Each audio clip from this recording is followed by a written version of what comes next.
মরতে হয় যাও, জান্নাত জাহান্নামের মাঝখানে একটা জায়গা আছে, জায়গাটার নাম হলো আরাফ।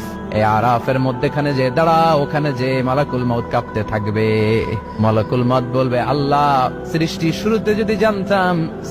শুরুতে যদি জানতাম সবাইকে মৃত্যুদান করার পরে, রূহ কবজ করার পরে আমাকেও মরতে হবে, তাহলে এই কঠিন দায়িত্বের ব্যাপারে আপনার কাছে ক্ষমা চাইতাম। আজকে আমারও যে ভাগ্য বরণ করে নিতে হবে সৃষ্টির শুরুতে, আমি এটা কল্পনাই করতে পারি নাই। আল্লাহ বলবেন, নো টক, মুত ইয়া মালাকুল মউত, মরে যা, মরে যাও। বলার সাথে সাথে মালাকুল মউত এক বিকট চিৎকার হাঁকিয়ে মরে যাবে। মালাকুল মউতের চিৎকারটা সেদিন এত ভয়ঙ্কর হবে, বিষ্ণু ঈসা ইসলাম বলেন, ওই চিৎকারের আওয়াজ যদি পৃথিবীর মানুষেরা কান দিয়ে শুনতে পেত, তাহলে কিয়ামত সংগঠিত হওয়ার জন্য আলাদা করে ইসরাফিলের সিঙ্গার প্রয়োজন হতো না।